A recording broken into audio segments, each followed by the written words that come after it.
ஒற்றைப்படை இரவுகளில் வணக்க வழிபாடுகளுக்கு முக்கியத்துவம் தரப்பட வேண்டிய இந்த இரவுகளில் உரை நிகழ்த்தப்படுவது எதற்காக அப்படின்னு சொன்னால், அது உள்ளங்களுக்கு உயிரூட்டும் இறை நினைவை கொண்ட சபைகள். இப்போ நபிசுல்லாசன் சொல்கிறாங்க, ஒருத்தர் அல்லாஹ் ரசூலை பற்றி பேசக்கூடிய ஒரு சபைக்கு வருகிறார் அப்படின்னா, அந்த சபையில் வானவர்கள் ஒருவர் மேல் ஒருவர், ஒருவர் மேல் ஒருவர், ஒருவர் மேல் ஒருவர் என்று அல்லாஹுடைய அர்ஷ் வரைக்கும் சென்று அல்லாஹ் கேட்பான், எங்கிருந்து வரீங்க அப்படின்னு கேட்பான் அந்த வானவர்களை, மலக்குமார்களை. அப்போ அவர்கள் சொல்லுவார்கள், உன்னை நினைவு கூறக்கூடிய ஒரு சபையிலிருந்து வருகிறோம் அப்படின்னு. அப்போ அல்லாஹ் இந்த சபைக்கு ஒரு ப்ரிவிலேஜ் தரான், ஒரு சிறப்பு தரான். அது என்ன அப்படின்னா, அந்த சபையில் இருப்பவர்கள் அனைவருக்கும் நான் பாவத்தை மன்னித்து விடுகிறேன். ஏன்னா முதல்ல இரவுகளில் ஏன் உரை நிகழ்த்தணும், பயான் ஏன் பண்ணணும், ஏன் பயான் கேட்கணும்ன்றது தெரியணும்ல. இப்படி அமர்ந்திருந்தாலே போதும், அவர்களுக்கு பாவங்கள் மன்னிக்க. அப்போ வானவர்கள் சொல்றாங்க, அல்லாஹ்க்கும் தெரியும் வானவர்கள் அல்லாஹ் தான் கேட்க வைக்கிறான். அப்போ அந்த வானவர்கள் கேட்குறாங்க, உதாரணத்துக்கு இந்த சபையில அமர்ந்திருந்த ஒருத்தருக்கு பெரிய இன்ட்ரெஸ்ட்லாம் கிடையாது, சபையில உட்காந்துருக்கணும்னு இன்ட்ரெஸ்ட் இல்லை. இந்த அன்னைக்கு எல்லாரும் வரும், உதாரணத்துக்கு புரியறதுக்கு சொல்றேன். வானவர்கள் என்ன சொல்லுவாங்கன்னா, அந்த நோக்கம் அவருக்கு இல்லை, இந்த உட்காந்து இதெல்லாம் கேட்கணுங்கிற நோக்கம் இல்லை. அப்போ புரியறதுக்கு என்ன அப்படின்னா, இன்னைக்கு உதாரணத்துக்கு எல்லாரும் மீட் பண்ணலாம் அப்படின்னு ஒருத்தர் வர்றாரு, இன்னைக்கு பார்த்து பேசலாம், எல்லாரையும் வர வச்சு பேசுவோம் அப்படின்னு ஒருத்தர் வர்றாரு. ஆக மொத்தத்தில் அவருக்கு இதை கேட்கணுங்கிற நியத்தெல்லாம் கிடையாது. இந்த நல்ல அல்லாஹ் ரசூலை பத்தி, இந்த குர்ஆன் ஹதீஸ் எல்லாம் கேட்கணும், மறுமையை பத்தி எல்லாம் பேசணும், கேட்கணுங்கிற எண்ணம்லாம் இல்லை. ஆனாலும் அவர் இந்த சபையில சேர்ந்துட்டார். அப்ப மாணவர்கள் சொல்றாங்க, அங்க ஒருத்தர் இருந்தார், அவருக்கு அந்த எண்ணம்லாம் இல்லை, இங்க உட்காரணும் இதை கேட்கணுங்கிற எண்ணம்லாம் இல்லை. அப்ப அல்லாஹ் சொல்கிறான், அவருக்கும் ஆகட்டும் என்று சொல்றார். இஸ்லாத்தினுடைய அடிப்படை என்ன? இன்னமல் அமாலு பின்னியா வ இன்னமா லிகுல்லி இம்ரிஇம் மா நவா ஃபமன் கானத் ஹிஜ்ரத்துஹு இலல்லாஹி வ ரசூலிஹி ஃபஹிஜ்ரத்துஹு இலல்லாஹி வ ரசூலிஹி வமன் கானத் ஹிஜ்ரத்துஹு லிதுன்யா யுஸீபுஹா வ இம்ரஅத்தின் யன்கிஹுஹா ஃபஹிஜ்ரத்துஹு இலா மா ஹாஜர இலை. இதுதான் புகாரி ஷரீஃபுடைய முதல் ஹதீஸே. இதுதான் குர்ஆன்ல எப்படி அல்ஹம்துலில்லாஹி ரப்பில் ஆலமீன் ஆரம்பிக்கிறோமோ அந்த மாதிரி புகாரில முதல் ஹதீஸே இதுதான். என்னன்னா, செயல்கள் அனைத்தும் எண்ணங்களின் அடிப்படையிலே நடக்கிறது. எண்ணம் இருக்கணும், நியத் இல்லாம ஒரு செயல் செஞ்சா அதுக்கு கூலி கிடையாது. உலகத்தில் ஒரு செயலுக்கு இஸ்லாத்துல எண்ணமே இல்லை என்றாலும் அதற்கு கூலி இருக்குது அப்படின்னா அது இந்த மாதிரி சபை தான். சஹாபாக்கள் ஒருவர் பார்த்து கொண்டார், என்ன சொல்லுவாங்க, தஆல் நுமினு சாஅத்தன் அப்படின்னு சொல்லுவாங்க, வாங்க கொஞ்ச நேரம் ஈமான் கொள்வோம் அப்படின்னு சொல்லுவாங்க. அப்படின்னா என்ன? நல்ல விஷயங்கள் பேசப்படுவது, நல்ல விஷயங்கள் பேசப்படுவதன் மூலமாக ஈமான் ஆட்டோமேட்டிக்கா வளரும். நீங்க இதுக்கு பெரிய எஃபெக்ட் எப்படி அப்படின்னா, அதுக்கு தான் நட்பை பத்தி நபி ஸல்லல்லாஹு அலைஹி வஸல்லம் சொன்னாங்க. ஒரு நல்ல நண்பனுக்கு உதாரணம், ஒரு தீய நண்பனுக்கு உதாரணம் ஒரு இரும்பு பட்டறையை போல. அங்க இரும்பு நெருப்புலாம் வச்சு அடிப்பாங்க இல்லையா, அதான் கெட்ட நண்பனுக்கு உதாரணம். என்ன ஆகும் அப்படின்னா, அந்த நெருப்பு அவர்களை தீண்டி எரிக்காவிட்டாலும் அந்த தூசியாவது கொஞ்சம் படும் இல்லையா? அதே போலத்தான் நல்ல நண்பனுக்கு உதாரணம் கஸ்தூரியை விற்பவனை போல. அவன் தூக்கி அதை அள்ளி பூசிக்கலன்னாலும், அவன் ஜஸ்ட் நம்ம போயிட்டு வந்தாலே வாசனை வீசும். எங்க அத்தர் கடைக்கு போயிட்டு வந்தீங்களான்னு கேட்பாங்க. அவன் எடுத்து பூசணும்னு அவசியம் இல்லை, போயிட்டு வந்தா கூட அந்த வாசனை வீசும். இது எதற்காக அப்படின்னா, லிஸ்ஸுஹ்பத்தி அஸர் என்பார்கள். நீங்க யார் கூட சேர்றீங்க, என்ன பேசுறீங்க, எதை பத்தி டிஸ்கஸ் பண்றீங்க, அதுக்கு it will have an impact. ஒரு மனிதர் இருந்தார், அவர் சொன்னாராம், என்விரான்மெண்ட், அதாவது சூழல்கள் என்னை மாற்றாது அப்படின்னாரு. என்னெல்லாம் மாத்தாது அப்படின்னு. அப்போ ஒரு நல்ல மனுஷன் இருந்தார், சூழல் தாங்க முக்கியம், சூழல் மனுஷனை மாத்திரும். நீங்க எங்க இருக்கீங்க, என்ன கேட்குறீங்க, எதை பேசுறீங்க, இதெல்லாம் ரொம்ப முக்கியமானது. உதாரணத்துக்கு நல்ல பாசிட்டிவான ஆளுங்க கூட சேர்ந்தீங்கன்னு வைங்களேன், எதனாலும் பண்ணலாம், நம்ம எப்படியும் வந்துடலாம், மேலே வந்துடலாம் அப்படின்னு இருந்தீங்கன்னா நீங்களும் பாசிட்டிவாகவே இருப்பீங்க. ஒரு சில பேர் இருப்பான், எதை கேட்டாலும் அது வேலைக்கே ஆகாது, அது செய்யவே முடியாது, அது தோத்து போயிடும், ஐயோ கஷ்டம், இதையா போய் எடுத்த, ஐயோ வேலைக்கே ஆகாது, ஐயோ நீ பார்த்து தோத்து தான் நிற்க போற, நீ நடுத்தருக்கு தான் வரப்போற, இப்படின்னு சொல்ற கேங்கை வச்சுக்கிட்டோம்னா நம்மளும் நெகட்டிவாகவே இருப்போம். இது ஒரு சின்ன எக்ஸாம்பிள். அப்ப எங்க விட்ட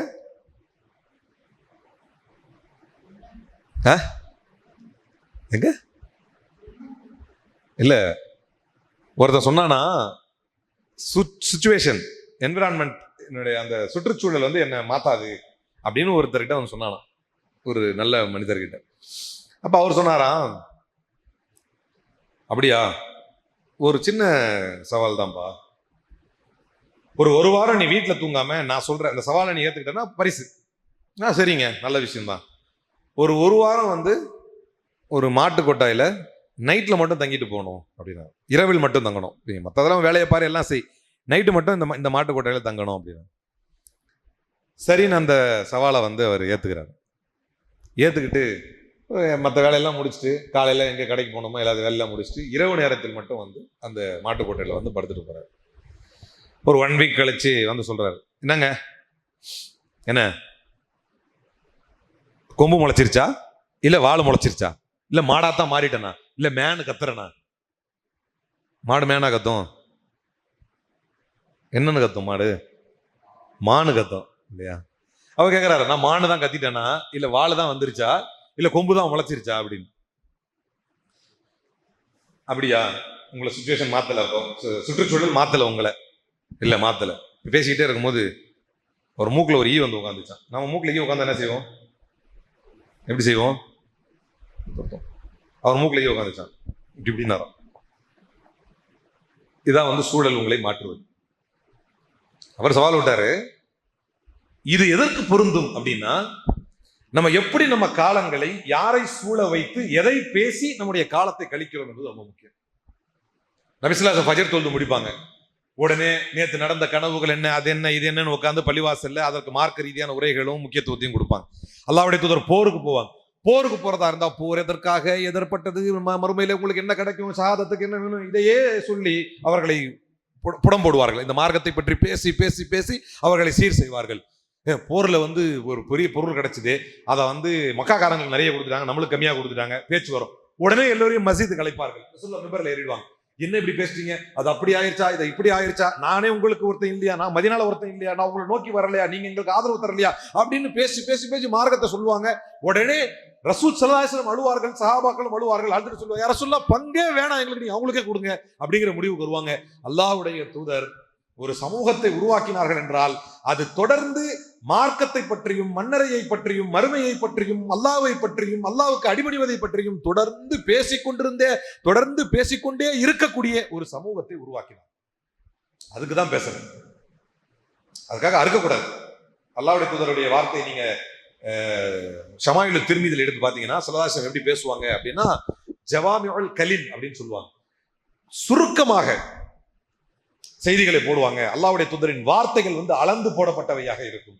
இன்னைக்கு மார்க்கம் பேசப்படுவதில் மிக முக்கிய பிரச்சனை என்னவாயிருச்சு அப்படின்னா, போட்டு கரகரன்னு அறுத்துக்கிட்டே இருந்தோம்னு சொன்னா என்ன ஆகும்? அபூபக்கர் ரலியல்லாஹு அன்ஹு படைகளை அனுப்பும்போது சொல்லுவாங்க, படையை அனுப்பும்போது அபூபக்கர் ரலியல்லாஹு அன்ஹு உபதேசம் பண்ணுவாங்க, லா துக்ஸிரில் வஅத் ஃப இன்ன கஸரத்தல் வஅதி யுன்சி பஅதஹு பஅதா.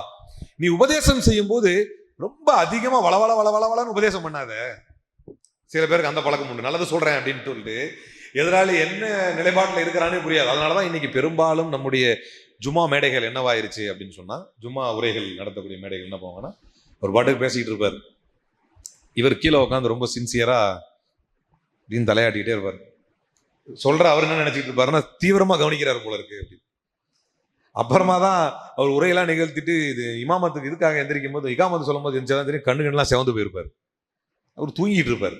அதுல தூணுக்கு முன்னால ஃபேனுக்கு கீழேன்னு எல்லாரும் இன்னைக்கு மஸ்ஜிதுகளில் போனதுக்கு காரணம், அல்லாஹ்வுடைய தூதர் எப்படி இந்த மார்க்கத்திற்கு ஒரு சபைகளை உருவாக்கினார்கள், எப்படி அந்த செய்திகளை கொண்டு போய் சேர்ப்பார்கள். நபி ஸல்லல்லாஹு அலைஹி வஸல்லம் ஒரு செய்தியை சொல்லிவிட்டால் அது மக்கள் மத்தியில எப்படிப்பட்ட தாக்கத்தை ஏற்படுத்தியது என்பது முக்கியமானது. இன்றைக்கு நமக்கு மத்தியில இந்த மார்க்க ரீதியான பேச்சுக்கள் குறைந்ததுடைய விளைவுதான். நபி ஸல்லல்லாஹு அலைஹி வஸல்லம் சொன்னாங்க அழகா, இன்ன மின்கும் உங்களில் ஒருவர் ல யதகல்லமு பில் கலிமா, அவர் ஒரு வார்த்தையை பேசுவார், லா யுல்கி லஹா பாலன், அந்த வார்த்தையை பத்தி ஒரு பெருசா எடுத்துக்க மாட்டார், ஏதோ ஒண்ணு பேசிட்டு போயிருப்பார், அதை பத்தி ஒரு பெருசா எடுத்துக்க மாட்டார். ஆனால் நாளை மறுமையில் ஹத்தா யுத்ஹிலஹு நார், அந்த ஒரு வார்த்தை அவரை நரகத்திற்கு கொண்டு போய் சேர்க்கும் என்றார்கள் நபி ஸல்லல்லாஹு அலைஹி வஸல்லம். அப்படியே இன்னல அப்த ல யதகல்லமு பில் கலிமா, அப்படியே சொன்னாங்க. இன்னொரு வாதத்தை சொன்னாங்க, ஒரு மனிதர் ஒரு வார்த்தையை பேசுவார், லா யுல்கி லஹா பாலன், அது பெருசா எடுத்துக்க மாட்டார், ஆனால் அது அவரை சொர்க்கத்திற்கு கொண்டு போய் நுழைக்கும் என்றார். இந்த ரெண்டுக்குமே வாய் தான் காரணம். இந்த ரெண்டுலையுமே பேச்சு தான். ஒரு மனிதர் இருப்பார். நான் பலமுறை இந்த உதாரணத்தை சொன்னது உண்டு. இதே மாதிரி ஒரு முறை இந்த மாதிரி தான் நாங்கள் சின்ன பிள்ளையா இருக்கிறப்ப தொழுதுட்டு கொஞ்ச நேரம் கேப்பு கிடைக்கும்ல, பயானு இபாதத்து கேப்பு கிடைச்சோன்னே எல்லாரும் அந்த புழல் ஏரிக்கரையில் அப்படியே மேலே ஏறி போவோம். நல்லா தெரிஞ்சிருக்கோன்னு நினைக்கிறேன். இல்லை அந்த இலாயி பிள்ளையார் இது இருக்கிறோம்னா அந்த ஏரிக்கரைக்கு போவாங்க. அப்போ போனால் ஒருத்தர் சீரட்டை பிடிச்சி பற்ற வச்சு ஊதிட்டு தான் நம்ம டீம்லேயே ஒருத்தர். அவர் என்ன பண்ணுறாரு, அப்படி ஊதிட்டு நான் பக்கத்தில் நிற்கிறேன். நான் பக்கத்தில் நல்லா ஞாபகம் இருக்கு எனக்கு. நான் அப்போ நான் ஒரு 10வது 11வது படிச்சுட்டு இருக்கேன் ஹார்ட்லி. அப்போ அப்படியே சிகரெட்டை ஊதிட்டு இப்படி ஊதிட்டு என்கிட்ட கேட்குறாரு, பிடிக்கிறியான்னு என்ன கேட்குறாரு. சிரிக்கிறான் நம்மால். அப்போ என்ன பிடிக்கிறியான்னு கேட்குறாரு. ஒரு யோசிச்சு பாருங்க, ஒரு கால் நான் வாங்கி அதை ஊதி இருந்தேன்னு வைங்க, என்னமோ எங்க பெற்றோர்கள் பிரார்த்தனையோ அல்லது என்ன நன்மையோ அல்லாஹ் எனக்கு வைத்திருந்த ஹிதாயத்தோ அந்த நேரத்துல அவருடைய அந்த ஊக்குவிப்புக்கு கட்டுப்பட்டு நான் வாங்கி வலிச்சிருந்தேன்னு வைங்களேன், ஒரு வாதத்திற்கு நான் மரணிக்கும் வரை வலிக்கிற எல்லா வலிப்புலையும் ஒரு பங்கு இருக்கு. என்ன பார்த்து என் பிள்ளையோ என்னுடைய சந்ததியோ என் நண்பர்களோ யார் வலிச்சிருந்தாலும் அவருக்கு அதுல பங்கு இருக்கு. அப்ப இன்னல அப்தல யதகல்லமு பில் கலிமா லா யுல்கிலஹா பாலன். இவர் ஒரு வார்த்தையை பேசிடுவாரு, அதை ஒரு பெருசா எடுக்க மாட்டார். அவர் கேட்ட வார்த்தை 2 வார்த்தை தான். வலிக்கிறியான்னு கேட்டார், ஒரே வார்த்தை தான், 2 வார்த்தை கூட கிடையாது, ஒத்த வார்த்தை தான். அந்த வார்த்தைக்கு கட்டுப்பட்டு நான் அதை ஒரு கால் செய்து இருந்தால் இப்படி நம்ம வாழ்க்கையில நிறைய வார்த்தைகள் நம்ம பேசியிருப்போம். ஆனா அதை பத்தி கேர் எடுத்துக்க மாட்டோம், பெரிய கேர் எடுத்துக்க மாட்டோம். ஒரு கால் அதை நான் செய்திருந்தேன். இது மாதிரி ஒரு சின்ன உதாரணம் தான். நான் செஞ்ச தப்பு நிறைய இருந்திருக்கும். செய்யாத தப்புக்கு பெருமையா சந்தோஷமா இருக்கு, பாவம் அவருக்கும் ஒரு தீமையை நம்ம செஞ்சு கொடுக்கலையே அப்படின்னு. இதையே தலைகீழாக எடுங்கள். ஒரு 2 நண்பர்கள் சந்திக்கும் போது ஒரு 2 நல்ல விஷயத்தை பற்றி பேசியிருந்தால், தொழுகைக்கான ஊக்குவிப்பை நாம் பேசியிருந்தால், அல்லாஹ்வுடைய தூதரின் சிறப்பை பற்றி ஒரு 2 வார்த்தை பேசியிருந்தால், யாருக்கு எப்ப ஹிதாயத்து அதெல்லாம் யாருக்கும் தெரியாது. யாருக்கு எங்க எப்படி இருந்து ஹிதாயத்து அல்லாஹ் கொடுப்பான் யாருக்குமே தெரியாது. யாருக்கு எந்த வார்த்தையில் தாக்கத்தை வைத்திருக்கிறான் அதுவும் யாருக்கும் தெரியாது. அல்லாஹ்வுடைய தூதரின் காலத்தில், ஸல்லல்லாஹு காலத்தில் ஜஸ்ட் அபூபக்கர் ரசூலுல்லாஹும் போறாங்க. போனா ஒரு ஆடு மேய்க்கிற சின்ன சிறுவர் இருந்தாரு. அப்ப அவர்கிட்ட போய் சரி கேட்போம், பசிக்குது கேட்போம் அப்படின்னா, அப்பா ஒரு ஆடு இருந்தா கூடப்பா நாங்கள் கறந்து பால் எடுத்துக்கிறோம். அப்போ அவர் பயங்கரமான ஒரு வார்த்தையை சொன்னார், இது முதலாளிக்கு உள்ளதுங்க, உங்களுக்குலாம் தர முடியாது அப்படின்னாரு. அப்போ ரசூல் ஸல்லல்லாஹு அலைஹி வஸல்லம் சொன்னாங்க, ஓகேங்க உங்களுடைய நேர்மையை பாராட்டுறோம், பாலே வராத மலட்டு ஆடு இருக்கும்ல, மடு இருக்கும் ஆனா பால் வராது, அப்படி ஒரு ஆடை கொடுங்களேன் அப்படின்னு. அப்படி கொடுக்குறாங்க. அப்படி கொடுத்த உடனே நபி ஸல்லல்லாஹு அலைஹி வஸல்லம் துவா ஓதி கறக்குறாங்க, பால் வரும். அவர் நேர்மையா இருந்தார். ரசூலுல்லாஹும் அவரை சந்திச்சாங்க. அதுல துவா ஓதி கறக்குறாங்க, பால் வருது. பால் வந்து அந்த அந்த ஆட்டிடையர் போய் கேட்கிறார், ஏதோ ஒரு மந்திரம் ஓதுனீங்களே அது என்னன்னு சொல்றீங்களா அப்படின்னு சொல்லி கேட்கிறார். பிற்காலத்தில் அவர் தான் அபூ ஹுரைரா ரலியல்லாஹு அன்ஹுவாக மாறினார். சரி, அப்துல்லா பின் மஸ்ஊத் ரலியல்லாஹு அன்ஹுவாக மாறினார். இது ஒரு சின்ன விஷயம். ஒரு பெரிய விஷயமா எடுத்துக்கிட்டோம்னா, நம்ம பண்ற ஒரு நல்ல காரியம், நம்ம பேசுகின்ற ஒரு வார்த்தை, நாம் சொல்கின்ற ஒரு காரியம் எப்படி ஹிதாயத்தா மாறும். அபூ சுஃபியான் உங்களுக்கு எல்லாம் தெரியும். வரலாறு நெடுக அவர் நல்லவரா இருந்தாரா கெட்டவரா இருந்தாரா? என்னவா இருந்தார் அபூ சுஃபியான்? படுமோசமானவராக இருந்தார். ஹம்சா ரலியல்லாஹு அன்ஹு கொல்லப்படுவதற்கு காரணமாக இருந்தார். பத்ர் போர் நடப்பதற்கே முழு காரணமாக அவர் தான் இருந்தார். யாரு சரியா போனா கூட இவர் தான் ஏடாகுடமா கிளப்பி விடுவாரு. ஹிந்துடைய கணவராக இருந்தார். ஹம்சா ரலியல்லாஹு அன்ஹு அவர்களுடைய நெஞ்சை பிளந்து அவர்களுடைய ஈரலை எடுத்து கடித்து துப்பின குடும்பமாக அவர் குடும்பம் இருந்தது. மக்கா வெற்றி கொள்ளப்படுகிறது. அப்படியே வரலாறுல வந்துட்டோம்னா, நபி ஸல்லல்லாஹு அலைஹி வஸல்லம் ஹிஜ்ரத்துக்கு போய் பெரிய ஃபோர்ஸ் கட்டி மக்கால இறங்குறாங்க. உள்ள எப்படி இறங்குறாங்கன்னா, கத்தியின்றி ரத்தமின்றி ஒரு யுத்தம். லா இலாஹ இல்லல்லாஹு வஹ்தா வ நஸர அப்தா வ அஸ்ஸ ஜுந்தா வ ஹஸமல் அஹ்ஸாப வஹ்தா. இதான் முழக்கம், இதான் முழக்கம். லா இலாஹ இல்லல்லாஹு வஹ்தா அப்படியே முழங்குது. அப்படியே மக்காக்குள்ள அப்படியே படை இறங்குது, அல்லாஹ்வுடைய தூதருடைய படை. லா இலாஹ இல்லல்லாஹு வஹ்தா, வணங்க தகுதியான இறைவன் அல்லாஹ் ஒருவனை தவிர யாரும் இல்லை. வ நஸர அப்தா, அவனே தன்னுடைய அடியானுக்கு உதவி செய்தான். வஅஸ்ஸ ஜுந்தா, அவனே இந்த படைக்கு கண்ணியத்தை கொடுத்தான். வஹஸமல் அஹ்ஸாப வஹ்தா, ஒற்றையாளாக இருந்து இவர்கள் அத்தனை பேரையும் அடித்து நொறுக்கியது அவன்தான் அப்படின்னு தக்பீரை போட்டுக்கிட்டு உள்ள இறங்குறாங்க. ஒருத்தர் எதிர்க்க முடியல அல்லாஹ்வுடைய தூதரை, ஒருத்தர் எதிர்க்க முடியல. இறங்குன அல்லாஹ்வுடைய தூதர் ஸல்லல்லாஹு அலைஹி வஸல்லம், அல்லாஹ்வே குர்ஆன்ல ஒரு இடத்துல சொல்றான், அல்லதீன இதா தஹலு கரியத்தன் அஃப்ஸதுஹா வஜஅலு அஇஸத அஹ்லிஹா அதில்லத்தன். போர் நேரத்தில் என்ன நடக்கும்? ஊருக்குள்ள நுழைஞ்சாங்கன்னா அவர்கள் அந்த ஊரை நாசம் செய்து அதில் கண்ணியம் மிக்கவர்கள் எல்லாம் இழிவுபடுத்துவார்கள் அப்படின்னு அல்லாஹ் குர்ஆன்ல சொல்றான். ஒரு போருடைய இதுமே அதான். உள்ள நுழைஞ்சிட்டா ரொம்ப பெரிய எல்லாம் கூப்பிட்டு உட்கார், முட்டி போடு, அவன் அடி, அசிங்கப்படுத்து, தானே நடக்கும் போர்ல. நம்ம சொல்ற ஒரு வார்த்தை நம்ம பெருசா எடுத்துக்க மாட்டோம், அது ஒருத்தருக்கு ஹிதாயத்தை கொடுக்கும் அப்படின்னு சொல்றோம் இல்லையா? இந்த பேச்சு நம்ம பேசிக்கிட்டு இருக்கிற அல்லாஹ்வை ரசூலை பத்தி இந்த நினைவு கூறுவது எவ்வளவு பெரிய சிறப்பு, எவ்வளவு பெரிய கிருபை அப்படின்றது இந்த சம்பவத்துல இருந்து புரிஞ்சுக்கலாம். ஒரு அப்துல்லா பின் மசூதுக்கு பால் கறக்கிறது ஏற்பட்ட ஒரு சம்பவத்துல இருந்து இவ்வளவு பெரிய விஷயம் நடக்குது. பெரிய கலக்கத்தில் இருப்பவர் யார் தெரியுமா? என்ன உள்ள யார் இருக்கா? மக்கா வெற்றி கொள்ளப்பட்டுருச்சு. அபூ சுஃபியான் எங்க இருக்காரு? மக்கால தான் இருக்காரு. ஒரு அறிவிப்பே ரசூல் ஸல்லல்லாஹு அலைஹி வஸல்லம், அதான் நம்ம ஒரு வார்த்தை சொல்லுவோம், அது எப்படி மாறும் தெரியாது. ஒரு அறிவிப்பு, அவருக்கு எத்தனையோ அழைப்பு ரசூல்லா வந்து அழுது கொடுத்தாங்க, கெஞ்சி கொடுத்தாங்க, கொஞ்சி கொடுத்தாங்க, முறைச்சு கொடுத்தாங்க, எல்லா வகையிலும் அவருக்கு அழைப்பெல்லாம் போச்சு. ஏன்னா அவங்க சொந்த பந்தம் இல்லையா, நீங்க ஏத்துக்கணும்லாம் சொன்னாங்க. அப்பெல்லாம் வந்து பகச்சு எதிர்த்து கொன்னு போர் செஞ்சு ரொம்ப ஏடாகுணம்லாம் நடந்துச்சு. இப்ப உள்ள நுழைஞ்சிட்டு நபி ஸல்லல்லாஹு அலைஹி வஸல்லம் ஒரு அறிவிப்பு ஒண்ணு பண்ணாங்க. மன் அஹ்மத சைஃபஹு ஃபஹுவ ஆமின், மன் தகல பைத்தல்லாஹி ஃபஹுவ ஆமின், மன் தகல பைத்த அபீ சுஃபியானின் ஃபஹுவ ஆமின், மன் அஹ்மத சைஃபஹு ஃபஹுவ ஆமின். ரசூலுல்லாஹ் சொன்னாங்க, மன் அஹ்மத சைஃபஹு ஃபஹுவ ஆமின், யார் தன்னுடைய வாளை உரையில் இட்டானோ அவனுக்கு எந்த பிரச்சனையும் இல்லை என்னால. He is safe, he is safe, அவனுக்கு எந்த பிரச்சனையும் வராது என்னால. மன் தகல பைத்தல்லாஹி ஃபஹுவ ஆமின், யார் அல்லாஹ்வுடைய ஆலயம் காபத்துல்லாவிற்குள் நுழைந்து விட்டாரோ, உங்களுக்கு எந்த பிரச்சனையும் வரக்கூடாதுன்னா நீங்க காபத்துல்லாவுக்குள் நுழைஞ்சிடணும். நுழைஞ்சிட்டா நீங்க அக்செப்ட் பண்ணிட்டீங்கன்னு அர்த்தம் என்ன, சோ உங்களுக்கு பிரச்சனை இல்லை. அதுக்கு அடுத்து மன் தகல பைத்த அபீ சுஃபியானின் ஃபஹுவ ஆமின், யார் மக்கா காபத்துல்லாவிற்குள் நுழைந்தாரோ அவருக்கும் எந்த பிரச்சனையும் இல்லை, யார் அபூ சுஃபியானின் வீட்டிற்குள் நுழைந்தாரோ அவருக்கும் எந்த பிரச்சனையும் இல்லைன்னு ஊர்ல இருக்கிறவங்க எல்லாம் சொல்றான். அபூ சுஃபியான் செத்த உன்னை என்ன பண்ண போறாருன்னு தெரியல, நீ பண்ண சேட்டைக்கு உன்னை என்னென்ன பண்ண போறான்னு தெரியல. ரசூலுல்லாஹ்வுடைய இந்த ஒத்த வார்த்தை இருக்குல்ல, பெருசா ஒண்ணு இல்ல, காபத்து அவங்க தானே முடிவு பண்ண போறாங்க, ஒரு மன்னிப்பின் வார்த்தை. காபத்துல்லாஹ்க்கு நுழைஞ்சவனுக்கும் பிரச்சனை கிடையாது, அபூ சுஃபியான் வீட்டுக்கு நுழைஞ்சு என்னங்க சொல்றீங்க? அபூ சுஃபியான் என்ன தெரியுமா, காபத்துல்லாஹ் கம்பேர் பண்ணி சொல்லிட்டாருப்பா உன் வீட்டை. ஒரு சின்ன தந்திர, ஒரு யோசனை தானே அது. அல்லாஹ்வுடைய அந்த ரசூலுல்லாஹ்வுடைய ஒத்த வார்த்தை. எந்த வார்த்தை? காபத்துல்லாஹ்க்கு நுழைஞ்சவனுக்கும் பிரச்சனை இல்ல, அபூ சுஃபியான் வீட்டுக்கு போனவனுக்கும் பிரச்சனை இல்ல, மன்னிச்சிருவேன் அப்படின்னா. எத்தனை போர்கள், எத்தனை உயிர்கள், எத்தனை இழப்புகள், எத்தனை கெஞ்சல்கள், எத்தனை கொஞ்சல்கள், எத்தனை மிரட்டல்கள், அப்போதெல்லாம் கிடைக்காத ஹிதாயத் அந்த ஒத்தை வார்த்தையில் அபூ சுஃபியானுக்கு ஹிதாயத்தை கொடுத்தது. நேராக வந்து கணவன் மனைவி சகிதமாக இருவருமே வந்து அல்லாஹ்வுடைய தூதரின் கைபிடித்து அபூ சுஃபியான் இந்த மார்க்கத்தை ஏற்றார். அந்த நேரத்தில் கூட ரசூலுல்லாஹி ஸல்லல்லாஹு அலைஹி வஸல்லம் சொன்னாங்க, ஹிந்தை பார்த்து, நீங்க அடிக்கடி என் கண்ணுகளுக்கு முன்னால் வருவது என் சிறிய தந்தையை நினைவுபடுத்தும், கொஞ்சம் கவனமா இருந்துட்டு விலகிக்கிங்க அப்படின்ட்டாங்க. ஆனாலும் அவர்களுக்கு ஹிதாயத்தை கொடுத்த வார்த்தை அந்த வார்த்தை.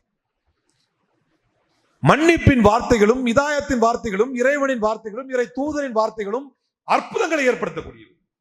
அதுக்குதான் இந்த மாதிரி சபை, அதுக்குதான் வாங்கல கொஞ்ச நேரம் ஈமான் கொள்வோம் சஹாபாக்கள். ஏன்னா உட்கார்ந்து அல்லாஹ்வுடைய தூதரை பேசுவது என்பது ஆட்டோமேட்டிக்கா ஹிதாயத்தை அதிகப்படுத்தும், ஆட்டோமேட்டிக்கா ஈமானை அதிகப்படுத்தும். அப்படிப்பட்ட ஒரு காலம்தான் இந்த காலம். இந்த நேரத்தில் அதிகமாக இறைவனை நினைவு கூர்ந்து அதிகமாக இறைவனிடத்திலே பாவ மன்னிப்பு கூறுவது. ஏன்னா இந்த மாதம் எப்படிப்பட்ட மாதம் அப்படின்னா, அல்லாஹ்வுடைய அருளை, அல்லாஹ்வுடைய அபிவிருத்தியை, அல்லாஹ்வுடைய மன்னிப்பை, அல்லாஹ்வுடைய வற்றா பெருங்கருணையை நமக்கு மத்தியிலே சுமந்து வரக்கூடிய மாதம் முடிஞ்சு போச்சு. ஆக்சுவலா இந்த 2 நாள் 3 நாள் தான் முடிஞ்சு போச்சு. 6 மாதங்கள் காத்திருப்பார்கள் அல்லாஹ்வுடைய தூதர். ரமலான் வரப்போகுது 2 மாசம் முன்னால துஆவ ஆரம்பிச்சிருவாங்க. அல்லாஹும்ம பாரிக் லனா ஃபீ ரஜப வ ஷஅபான் வ பல்லிகனா ரமலான். 3 மாசம் முன்னால துஆவ ஆரம்பிச்சிருவாங்க. அப்ப ரஜப் ஷஅபான்ல பரக்கத் செய், எப்படியாவது ரமலான் அடைஞ்சிரு. ஒரு மனிதர் ஒருவர் ஷஹாதத்தை அடைகிறார். ரெண்டு பேர் இருக்கிறாங்க. ஒருத்தர் ஷஹாதத்தை அடைந்து இறைப்பாதையில் கொல்லப்பட்டு போயிடுறார். இன்னொருவர் 1 வருடம் கழித்து இயற்கையான முறையில் மரணிக்கிறார். அந்த இருவரையும் கனவில் பார்க்கிறார் ஒருவர். யாருடைய அந்தஸ்து பெருசா இருக்கணும்? யாருடைய அந்தஸ்து பெருசா இருக்கணும்? ஷஹீதுடைய அந்தஸ்து. மாறாக இந்த ஒரு வருஷம் கழிச்சு இயற்கை மரணம் அடைஞ்சார்ல, அவர் அந்தஸ்து பெருசா இருக்கு. நேர ரசூல் ஸல்லல்லாஹு அலைஹி வஸல்லம் வந்து கேட்கிறார், எப்படி இது யார சொல்லலாம், எப்படி அவருடைய அந்தஸ்து பெருசா இருக்கு? அப்போது நபி ஸல்லல்லாஹு அலைஹி வஸல்லம் சொன்னாங்க, ஒக்கது சாம சௌம ரமதான். நபி ஸல்லல்லாஹு சொன்னாங்க, அவர் ஒரு எக்ஸ்ட்ராவாக ஒரு ரமதானை அடைந்தார். ஒரு வருடங்கள் இல்லையா, அவர் கூடுதலாக ஒரு ரமதானை அடைந்தார். நம்ம கையில் என்ன பொக்கிஷம் இருக்கிறது என்பதை புரிந்து கொள்ளக்கூடிய வாய்ப்பு அந்த வாய்ப்பு. ஒரு ஷஹாதத் அடைந்தவர், உலகை விட்டு பிரிந்தவருக்கு ஒரு ரமதான் இல்லைங்கிற அளவுக்கு தாக்கம் உள்ள மாதம் இந்த மாதம். இது நம்முடைய பாவங்களை மன்னிப்பதற்கு உதவி செய்யும். நம்முடைய அந்தஸ்தை சொர்க்கத்தில் உயர்த்திக் கொள்வதற்கு உதவி செய்யும். நம்முடைய நெருக்கத்தை இறைவனோடு அதிகப்படுத்திக் கொள்வதற்கு உதவி செய்யும்.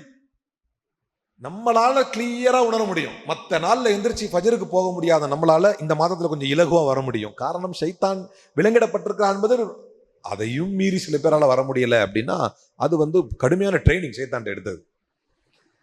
ட்ரைனிங் அந்த மாதிரி எடுத்ததுனால ஷைத்தானே இல்லைன்னாலும் அந்த ட்ரைனிங் இம்ப்ளிமெண்ட் பண்றக்கூடிய அளவுக்கு கடுமையான ட்ரைனிங் எடுத்திருக்கிறோம்.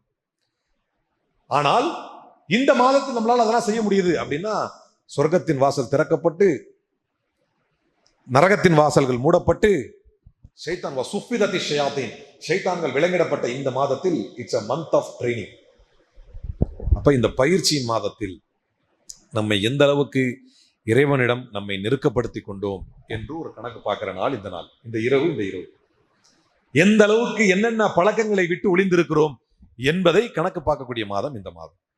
எந்த அளவுக்கு புதிய நல்ல பல பழக்கங்களை ஏற்றிருக்கிறோம் என்று கணக்கு பார்க்கக்கூடிய நாள் இந்த நாள். ஏன்னா நெருங்கிட்டோம், இன்னும் 2 நாள் தான் இருக்கு, ஹார்ட்லி 2 days. இந்த 27 அப்புறம் 28, 29, அதுக்கப்புறம் 29 இருக்காது, எப்படியும் முடிஞ்சு போச்சு. 6 மாதங்களுக்கு முன்னால் இந்த ரமலானை வரவேற்பார்கள், வரவேற்புக்கு தயாராவார்கள். இந்த ரமலான் கடந்து விட்டால் 6 மாதங்கள் அதை நினைத்து கவலைப்படுவார்கள். அல்லாஹ்வுடைய தான தர்மங்களை வேகமாக வீசுகின்ற சூறை காற்றை விட வேகமாக கையில பாக்கெட்ல என்ன இருந்தாலும் தூக்கி தர்மம் பண்ணுவாங்க. ரசூல் ஸல்லல்லாஹு அலைஹி வஸல்லம் எங்க இருந்தாலும் தூக்கி தர்மம் பண்ணிடுவாங்க. ஏன்னா இந்த மாதம் அப்படிப்பட்ட மாதம். அப்படின்னு இந்த மாதத்தை, இந்த இரவை, லைலத்துல் கத்ரை தேடுகின்றோம். இன்னா அன்ஸல்நாஹு ஃபீ லைலத்துல் கத்ர் வமா அத்ராக மா லைலத்துல் கத்ர் லைலத்துல் கத்ரி ഖൈറുம் மின் அல்ஃபி ஷஹர். 1000 மாதங்களை விட சிறந்த ஒரு இரவாக இந்த இரவு இருப்பதற்கு வாய்ப்பு உண்டு. ஒற்றைப்படை இரவுகளில் சுசாசம் தேட சொன்னாங்க. அப்படின்னா இந்த மாதத்தில் நின்று வணங்கினால் அதே 1000 மாதங்கள் வணங்கியதற்கு சமம். இந்த மாதத்தில் ஒரு நல்ல வார்த்தையை ஒருவருக்கு சொன்னால் 1000 மாதங்கள் அந்த வார்த்தையை சொன்னதற்கு சமம். இந்த மாதத்தில் ஒருவர் நம்முடைய பேச்சை கேட்டோ நம்முடைய நல்ல காரியங்களை பார்த்தோ ஒருவர் திருந்தினால் 1000 மாதங்கள் அது நடந்ததற்கு சமம். இந்த மாதத்தில் ஒரு நல்ல திக்ரை ஓதினால் 1000 மாதங்கள் ஓதியதற்கு சமம். மிகப்பெரிய வாய்ப்பை அல்லாஹ் தருகிறான். எனவே இந்த இரவை நல்ல முறையில் பயன்படுத்தி அல்லாஹுடைய நெருக்கத்தை அதிகப்படுத்தி இறைவனிடத்திலே பாவங்கள் மன்னிக்க பெற்று அவனுடைய சொர்க்கத்திலே பெரும்பல அந்தஸ்துகள் உயர்த்தப்பட்டு. ஏனென்றால் ஒரு கேள்வியை கேட்டு முடிக்க ஆசைப்படுகிறேன். சொர்க்கவாதிக்கு சொர்க்கத்தில் ஏதாவது ஒரு கவலை இருக்க வாய்ப்பு இருக்கிறதா? சொர்க்கம் போயிட்டோம், உலகத்துல எல்லாருக்கும் இருக்கிற ஒரு கவலை என்னது? என்ன கவலை? சொர்க்கம் போனோங்கிறதான் கவலை. ஆனால் சொர்க்கவாதிக்கு கவலை இல்லையா? அந்த ஒரு போயிட்ட பிறகு படித்ததும் தான் இல்லைங்கிறாரு. சொர்க்கம் போனோம்னா கவலை இல்லையா அவருக்கு? சொர்க்கம் போனங்கிறது தான் எல்லாருடைய கவலையும். நல்லது கெட்டது கஷ்டம் நஷ்டம் எல்லாம் பட்டு வர்றோம். ஒரே ஒரு கவலை தான், எப்படியாவது நம்மளுக்கு நமக்கு நம்ம எப்படி நினைக்கிறோம், இப்போ எனி சான்ஸ் போயிட முடியுமா? நமக்கெல்லாம் அப்படிதான், ஜஸ்ட் பாஸ் தான் ஆகிற வாய்ப்பு இருக்கு நமக்கெல்லாம். அதனால எனி சான்ஸ் போயிட முடியுமா நம்ம நினைக்கிறோம். நபி ஸல்லல்லாஹு அலைஹி வஸல்லம் சொன்னாங்க, சொர்க்கத்திற்கு சென்ற ஒருவன் ஒரு விஷயத்தை நினைத்து கவலைப்படுவான். அது என்னன்னா, ஒரு பக்கம் ஷஹீத சொன்னாங்க, அது வேற. ஷஹீது மட்டும் என்ன செய்வார் அப்படின்னா, யா அல்லாஹ் மாமின் அஹதின் மின்கும் யத்குலுல் ஜன்னா யதமன்னா யர்ஜிஅ இல துன்யா இல்ல ஷஹீத் அப்படின்னா, அவன் சொர்க்கத்துக்கு போனவன் திரும்ப துன்யாக்கு வரதுக்கு விரும்புவான்னாங்க. அது வேற. ஏன் அப்படின்னா, எல்லாம் என்னை அனுப்பி விட்டுரு, இவ்வளவு சூப்பர் சொர்க்கம் தெரியும், நீ உன் பாதையில உயிரை கொடுத்தா. யதமன்னா யர்ஜிஅ இல துன்யா ஃபயுக்தல 10 மர்ராத், ஒரு குறைஞ்சது ஒரு 10 முறையாவது திரும்ப கொல்லப்படுறேனே, திரும்ப திரும்ப என்ன அனுப்பேன் லிமா யராமினல் கராமா அப்படின்னு. ஏன்னா அவ்வளவு சிறப்பு நீ தர்ற, இவ்வளவு சூப்பரா இருக்க, இன்னொரு வாட்டி ஒரு 10 வாட்டி நீ அனுப்புனா கூட நான் செத்துட்டு வருவேனே, இவ்வளவு பெரிய அந்தாச தரியன். அது சொர்க்கத்திற்குள் நுழைந்தவர் மீண்டும் உலகத்திற்கு வர நினைப்பது. சொர்க்கத்திற்குள் நுழைந்தவர் கவலைப்படுவது. சொர்க்கத்தில் நுழைஞ்சவனுக்கு ஒரு கவலை இருக்குன்னாங்க ரசூலுல்லாஹ். சொர்க்கத்தெல்லாம் அடைஞ்சிருவான், பாலாரத்தியான ரோடும் எல்லாம் இருக்கும், ஆனாலும் அவனுக்கு ஒரு கவலை இருக்கும். அது என்ன கவலை என்றால், உலகத்தில் அல்லாஹுடைய நினைவில்லாமல் கடந்த அந்த நொடிகளை நினைத்து அவன் கவலைப்படுவான். அன்னைக்கு விட்டு பேசிக்கிட்டு இருந்தோம், அந்த நேரம் ஒரு 4 தஸ்பீஹ் ஓதிருந்தா, ஏன்னா பாப்பான், அது ரசூலுல்லாஹ் சொல்றாங்க, பாப்பான் இவனை விட பெரிய சொர்க்கத்துல இருப்பான். அப்படி என்ன ஒரு அமல் பண்ணிட்டாரு, இவ்வளவு பெரிய சொர்க்கத்துல இருக்காரு, நம்மளோட என்ன சொல்றது, ஹைஃபையான சொர்க்கம், நம்மளோட டெக்னாலஜி கூடின சொர்க்கம், நம்மளோட பெரிய சொர்க்கமா இருக்க, இந்த இவ்வளவு பெரிய சொர்க்கத்துக்கு அவர் என்ன செஞ்சார்? ஒண்ணும் இல்ல, உலகத்துல வாழும்போது உன்னோட ஒரு சுபானல் அதிகமா சொன்னார். அப்ப அவன் எவ்வளவு ஃபீல் பண்ணுவான்? அப்ப அதுக்கான ஒரு பெரிய மல்டிப்ளைடு ஆப்பர்ச்சுனிட்டி தான் இந்த இரவு. இந்த இரவுல அதை யூட்டிலைஸ் பண்ணிட்டா 1000 மாதங்கள் கிடைச்ச மாதிரி. ஒரு சுபானல்லா சொன்னா 1000 மாதம்னா எவ்வளவு ஆச்சு? 1000 into 30 months. டைம் ஆகுதா? அதான் நான் ஏற்கனவே சொன்ன மாதிரி தான், நிறைய பேச மறந்துடுவாங்க. லா துக்ஸிரில் வஅத் ஃபஇன்ன கஸரத்தல் வஅதி யுன்சி பஅதஹு பஅதான் அபூபக்கர் ரலியல்லாஹு சொன்னாங்கன்னு சொன்னேன் இல்லையா? நிறைய உபதேசம் பண்ணாத ஒன்னு இன்னொன்னு மறந்துடும். நம்ம போறப்ப ஒரு பயானம் முடிச்சாலோ ஒரு 4 விஷயம் நம்ம பேசும்போது கேட்டா சொல்ல தெரியும் என்ன சொன்னாங்க அப்படின்னு, இதைத்தான் சொன்னாங்க அப்படின்னு. அப்படி டேக்கவே இருந்தா மட்டும்தான் அது உட்காரும். எங்க விட்ட அந்த வீணாக கழித்த நேரங்களை நினைத்து கவலைப்படுவாங்க. அப்ப ஒரு ஆப்பர்ச்சுனிட்டி என்ன அப்படின்னா, 1000 மாசம் அப்படின்னா 30 into 1000 30,000 நாட்கள் அல்ல, 30,000 வாரங்கள் அல்ல, 30,000 மாதங்கள். அப்ப இவ்வளவு மாதங்கள் வந்து ஒரு சுப்ஹானல்லாஹ். இப்போ சும்மா சுப்ஹானல்லாஹ் அப்படின்னு சொல்லிட்டோம், இப்ப நமக்கு ரெஜிஸ்டர் ஆயிடும். எத்தனை சுப்ஹானல்லாஹ்? 1000 மாதங்கள் சொன்ன சுப்ஹானல்லாஹ், அல்ஹம்துலில்லாஹ் அப்படின்ட்டோம். இப்ப உங்களுக்கு சொல்றதுக்காக சொல்லிட்டேன். இப்ப எனக்கு எத்தனை அல்ஹம்துலில்லாஹ்? 1000 மாதங்கள் நான் அல்ஹம்துலில்லாஹ் சொன்ன நன்மை ரெஜிஸ்டர் ஆயிடுச்சு. அல்லாஹ் அக்பர் அப்படின்ட்டேன். 1000 மாதங்கள் அல்லாஹ் அக்பர் சொன்னது ரெஜிஸ்டர் ஆயிடுச்சு. சொர்க்கத்தில் ஒருவனுக்கு ஒரு கவலை இருக்குமே ஆனால் இதை நினைத்துதான் அவன் கவலைப்படுவான். ஒரு சுப்ஹானல்லாஹ், ஒத்த சுப்ஹானல்லாஹ்வுடைய மதிப்பு அப்ப தெரியும், ஒத்த அல்லாஹ் அக்பருடைய மதிப்பு அப்ப தெரியும், ஒரு அஸ்தக்ஃபிருல்லாஹ்வுடைய மதிப்பு அப்ப தெரியும், ஒரு ஆயத்துடைய மதிப்பு அப்ப தெரியும். லா தஹ்கிரன்ன மினல் மஅரூஃபி ஷையன் ஹத்தா அன் தல்கிய அகாக பிவஜ்ஹின் தலீக் என்றார்கள் ரசூலுல்லாஹி ஸல்லல்லாஹு அலைஹி வஸல்லம். நன்மையில் எதையுமே நீ லேசா நினைக்காத, உன் சகோதரனை சிரித்த முகத்துடன் வரவேற்பது கூட சதக்கா என்றார்கள். ஓய் ஐயோ, உருன்னே வாழ்ந்துட்டோமே, யாரையாவது பார்த்து உருன்னே இருந்துட்டோமே, அஸ்ஸலாமு அலைக்கும் நல்லா இருக்கீங்களா அப்படின்னு சிரிச்சு வரவேற்றா டிங்குன்னு நம்முடைய அக்கௌண்ட்ல உழுவுது நன்மை. அடடா, ஒரு நன்மை செஞ்சிருக்க வேண்டாம், அவன் பார்க்க வந்த போலாம் ஆஹா இப்படி நல்லா இருக்கீங்களா அப்படின்னு சொல்லியிருந்தா நன்மையாச்சே அப்படின்னு அப்ப ஃபீல் பண்ணுவோம். இத்தகு வலவு பிஷிக்கி தம்ரா அப்படின்னா ஒண்ணுமே இல்ல சதக்கா பண்றதுக்கு, ஒண்ணும் பிரச்சனை இல்ல. ஒரு பேச்சம்பளம் இருக்கா, இருக்கு, அதை பிச்சிருங்க, பாதி பேச்சம்பளத்தை கொடுத்து காப்பாது, அதை செஞ்சிருக்கலாமே அப்படின்னு போறப்ப யோசிப்போம், 10 ரூபாய் இது எப்படி கொடுக்குறது, நமக்கு வேற வேலை இருக்குன்னு போயிருவோம். அடடா அன்னைக்கு போற நேரத்தில் அந்த 10 ரூபாய் தூக்கி யாருக்காவது சதக்காவை கொடுத்துருக்கலாமே அப்படின்னு ஃபீல் பண்ணும். மொத்தத்துக்கும் அங்க ஃபீல் பண்ணக்கூடாது அப்படின்னா, அடிச்சு நவுத்துற நாள் இந்த நாள், அடிச்சு நவுத்துற நைட்டு இந்த நைட்டு, அடிச்சு நவுத்துற மாதம் இந்த மாதம். ஆனால் அப்படி அடித்து நவுத்துற மாதத்துல 21லயும் லைலத்துல் கத்ர் கடந்து இருக்கலாம், 23லும் போயிருக்கலாம். இந்த மாசம் எங்க வச்சிருக்கான்னு தெரியல, அல்லாஹ் 25லும் போயிருக்கலாம். கையில இருக்கிறது 27, 29. அப்ப இந்த இரவுகளில் பொதுவாகவே மன் சாம ரமதான ஈமான வஹ்திசாபன் குஃபிர லஹு மா தகத்தம மின் தம்பிஹி, யார் ரமதானுடைய பகல் நேரங்களில் ஈமானோடும் இறைவனை எதிர்பார்த்தும் நோன்பு நோற்றாரோ அவருக்கு முந்தைய பாவங்கள் மன்னிக்கப்படுகிறது. மன் காம ரமதான ஈமான வஹ்திசாபன் குஃபிர லஹு மா தகத்தம மின் தம்பிஹி, யார் இந்த ரமலான் முழுக்க இரவு நேரத்திலே ஈமானோடும் இறைவனுடைய எதிர்பார்ப்போடும் இரவை நின்று வழங்கினாரோ அவருக்கும் அவருடைய முந்தைய பாவங்கள் மன்னிக்கப்படுகிறது என்றார்கள். இந்த இரவு எல்லாமே சிறப்பான இரவு, இந்த பகல் எல்லாமே சிறப்பான பகல். ஆனா இந்த மாதம் மட்டும்தான் வந்ததும் தெரியாது போனதும் தெரியாது, அப்படி ஓடும். மறுமை நெருங்கி விட்டதோ என்னமோ தெரியல. அல்லாஹ்வுடைய தூதர் ஸல்லல்லாஹு அலைஹி வஸல்லம் சொன்னாங்க, மறுமை நெருங்கி விட்டால் ஒரு வருடம் ஒரு மாதம் போல், ஒரு மாதம் ஒரு வாரம் போல், ஒரு வாரம் ஒரு நாளை போல், ஒரு நாள் ஒரு மணி நேரம் போல், ஒரு மணி நேரம் ஒரு நொடிய ஒரு வினாடி ஒரு நிமிடத்தை போல், ஒரு நிமிடம் ஒரு வினாடியை போல் கடந்தன. அப்படிதான் ஓடிருச்சு. இப்பதான் ஃபர்ஸ்ட் சஹருக்கு உட்கார்ந்த மாதிரி எனக்கு ஞாபகம் இருக்கு. முடிச்சு கடந்து வந்துட்டோம். மிச்சம் இருக்கக்கூடிய நேரத்தை, காலத்தை ஆரோக்கியமான முறையிலே பயன்படுத்தி இனி நம்முடைய காலங்களிலே எப்போ பேசினாலும் அதில் ஒரு 2 ஈமானிய வார்த்தையை 4 பேரோட டிஸ்கஸ் பண்ணிக்கிட்டு, அதுக்கு பல ஏசல் பேசலாம் வரும். இவன் வந்து பூமர்ரா, இவன் வந்து அங்கிள்ரா, இவன் வந்து அறுவடா அப்படிலாம் சொல்லுவாங்க. ஆனால் அந்த மறுமையில் அதனுடைய அந்தஸ்தும் சிறப்பும் தெரிய வரும்.